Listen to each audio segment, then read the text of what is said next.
Ladies and gentlemen, welcome back to the COVID podcast. It's been quite a while since the last episode.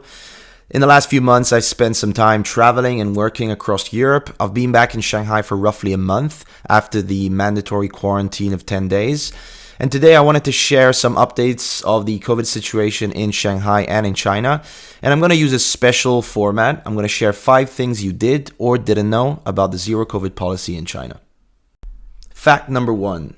China at the moment is still closed to the outside world. Foreigners or Chinese entering the country still need to go through a mandatory 7+3 or 10 days quarantine. From what I know, China is one of the very few or the only country left worldwide to have COVID-related quarantine policies. Flights, of course, are also heavily affected. Getting out of China is actually relatively inexpensive and straightforward, but getting back into China presents very limited and expensive options, making it very hard for people to travel for business and, of course, to visit their families.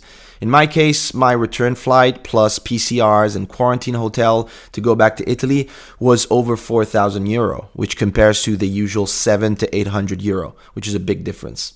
Fact number 2.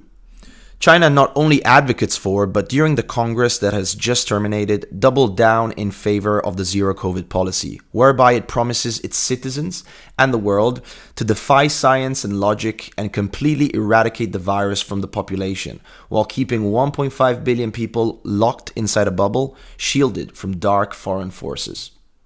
Fact number 3. To live, breathe, exist, and engage in anything meaningful in China, you need to have a green QR code anywhere you go. This can only be done by having a negative PCR test result within the previous 72 hours, and in many cases 48 hours. You basically need to test every 2 days, or you're not allowed inside anything or anywhere. Fact number 4. If your QR code turns red, you're in for some drama.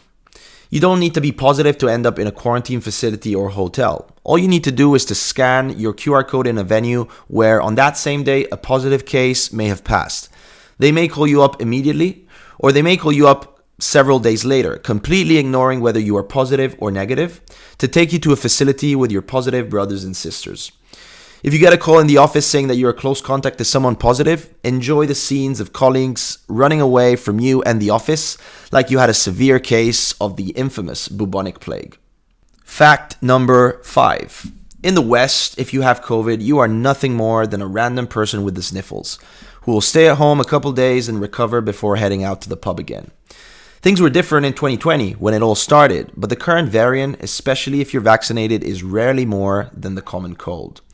In China, however, if you get COVID, you're basically the devil.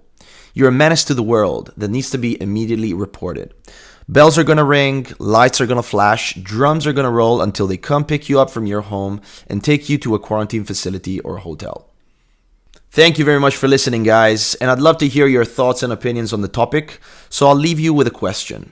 In your opinion, on a scale from 0 to absolutely 0, how sustainable is the zero COVID policy?